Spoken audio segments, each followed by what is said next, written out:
most of you probably know that TUI decided to divest of their non-core businesses a few years ago. And what I mean by non-core is their non-tour operating businesses, to concentrate just on tour operating. They've done a full rebrand to TUI now. They own the aircraft, they own the hotels, they own the travel agents, and they've gone for that fully integrated model. And a lot of the legacy businesses that TUI had, mainly that came in through First Choice, they decided to divest of. So they sold Hotel Beds, for example, was a TUI-owned company, and they sold that about 2 years ago.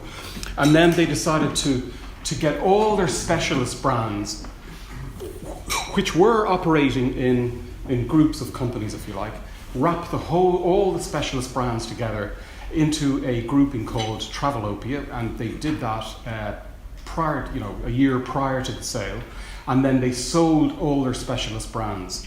And we're part of that group of companies. So within Travelopia, you've got 50 plus specialist brands. And what I mean by specialist, I mean non-mainstream tour operating. So you've got the likes of Exodus, Quark Expeditions that do the Antarctic icebreakers, TCX Expeditions, lots of amazing brands. Le Boat, who own Emerald Star and are the largest canal cruising company in the world. Sunsail, who do all the yachting. I'm looking at Derek Hafke because he's a sailor. So lots of amazing brands. So we were bought by a company called KKR. They're a private equity investment company, and their plan for the Travelopia group is to grow the group, possibly buy more brands, and like I say, take a very active and aggressive approach to growing the business.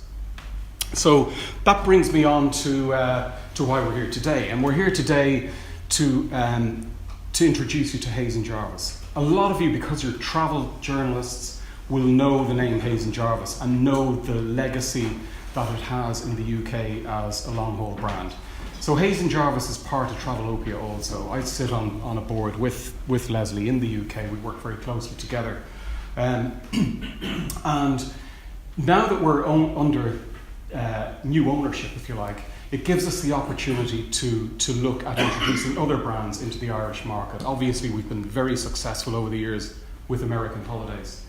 Why the Hayes & Jarvis brand? The Hayes & Jarvis brand, in Ireland, we've seen a massive growth in long-haul holidays, driven by a number of factors, one being the access in terms of carriers flying into Ireland with Emirates and Etihad and Qatar on the way, and of course all the transatlantic capacity. So long-haul is no longer long-haul in the sense of being a once-in-a-lifetime holiday. It's now affordable, and we've seen amazing growth in that over the last number of years. There are a number of other long-haul tour operators in the market.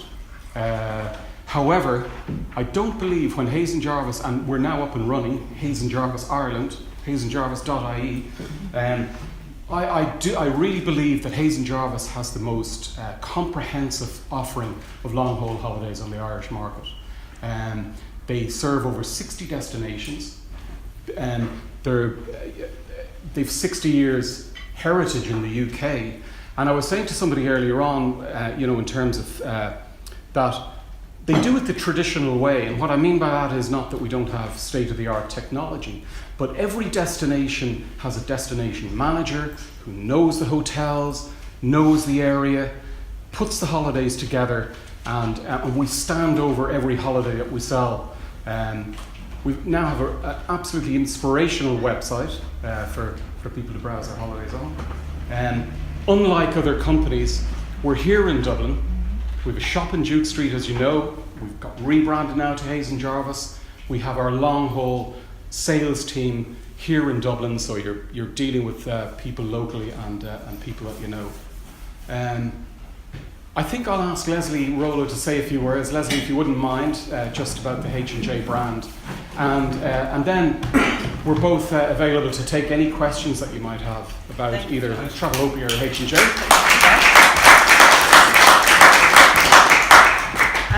Thank you very much, John. I think First of all, I'd just like to endorse what John said, in that John and I have been colleagues now for the last 12 years. So I think that's really important. It's not like we're a new brand coming to Dublin and a whole lot of new people imposing our ideas and our own sort of brand values, because we've been friends with, I'm saying friends because we always have such a great time when we come to Dublin. Ray always leads us astray. Eoghan and Ashling and everything. So I think that's really important, just for everyone to know that we have been long-standing colleagues. We have a great relationship with all of our colleagues over in Ireland. So for us, this was just a natural step to launch the brand into Dublin. And again, just reiterating what John says, we've got a team in Dublin who are taking the calls. It's very much Irish sales and marketing centric company. We've got everything based here, and all that we're really doing in the UK is bringing all the products that we have at our fingertips to Ireland. As John says, we've got destination specialists, we've got people who've travelled Africa for years, Australia, Asia. It's a lot more inspirational itineraries and holidays, I think, that you've probably had access to before. And we're just basically taking all of that knowledge, and everybody in the UK is really excited about Ireland selling our products. They've all been out, they want to come here all the time. This is an issue for me now. They all want to come here all the time to train the guys, anything they want. It's just at their fingertips. We're just seeing ourselves as one big team, but just using all of that expertise that we've built up in the UK and all that scale that we've got with our suppliers to be able to bring it to Ireland. So for me, it can only win. I can't see it.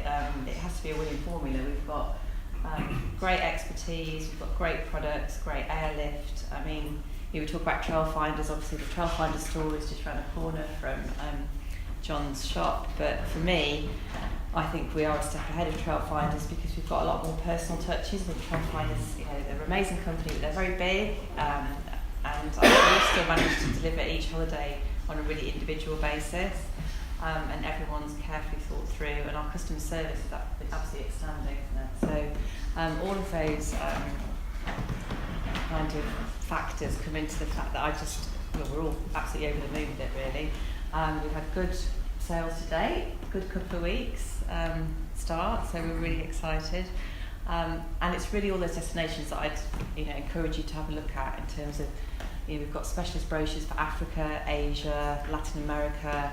A lot more inspirational and engaging itineraries that I'm sure that you'll be able to write lots of lovely things about, take lots of pictures, and come on board with us on this journey, because we're really excited and we hope that you share that with us. So thank you so much for coming. It's a lovely day out for me. Nice pre-Christmas, beautiful venue, Ashling. Thank you so much for organising. But enjoy yourselves, have a drink, have food, and any questions, we'll be here. Thank you. Eoghan Corry from Travelopia. 2.5 questions. How many packages would you like to sell in your first year, and what would you like to grow it to? And the second question is, are there any destinations showing up in your first couple of weeks of booking out of Ireland that are trending? Yes, the actual seats, we're looking at maybe 3,000 in the first year, and that may not seem like high volume, but they're high value holidays. We're pretty confident of doing that, and I'd like to grow it from there. Bali, I think Bali and Maldives, and then. But Southern Africa itineraries, I've seen a few safaris there, Kruger, things like that. Yeah, there's an amazing selection of African product on there between, obviously all of South Africa, but we've got Tanzania, Botswana, Kenya, Rwanda. Some amazing itineraries. Zambia. We've got Reunion. There's a new one. Rodrigues off Mauritius. It's quite in Asia as well. A lot more in the UK this year. We're selling a lot more Vietnam, Laos, Cambodia, and it's just much higher value packages, isn't it? People spending a lot more money, and it doesn't need to be huge volume. Just more bespoke. Is that a honeymooners market, or is it kind of adventure or older market? What kind of? I would say you kind of get both. You sort of get honeymooners for the Indian Ocean type, and South Africa, Mauritius, twin centres. I think the part of it is we do a lot of multi-centres. So there's less and less point-to-point holidays. There's more twins, multis, tours. And then obviously when people get married and have kids, probably don't travel so much with Hayes and Jarvis anymore because it's a bit too far. And then we really pick up again in sort of like the older empty nested type affluent people. That's That's not wrong. I'd just like to say thanks again for coming and enjoy the rest of your lunch.